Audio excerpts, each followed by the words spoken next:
Most center consoles top out before 40 feet. The Scout 357 LXF is where the S-Class begins. An epoxy-infused dual-stepped hull built to run harder, longer, drier. Built by Scout Boats in Summerville, South Carolina, family-owned, part of the S-Class platform. The hull laminate is epoxy-infused with a dual-stepped bottom, vacuum-infused for strength without added weight. Power comes from triple Mercury 400 V10 outboards, 1200 horsepower max, or twin Yamaha 450s paired with a Seakeeper gyro. Fuel capacity, 319 gallons. Full speed and range data is available at yachtspecsdirect.com.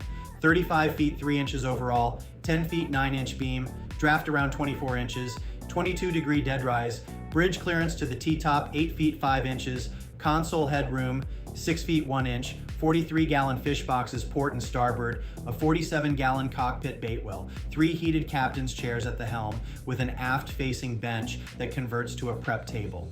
A foredeck anchor camera keeps the ground tackle in view. The Grigio cushion package comes standard. Every 357 LXF ships with it, not as an upgrade. Freshwater capacity, 23 gallons. Blackwater, 11 gallons.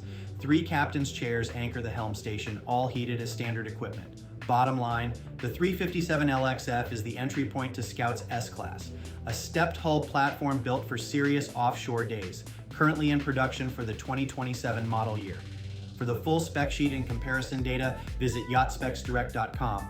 I'm Tony from Minted Yachts. For additional information, feel free to email me at ts@mintedyachts.com or text me at 404-805-9819. New to yachting? Then grab our free buyer's guide at yachtbuying101.com. Please like and subscribe.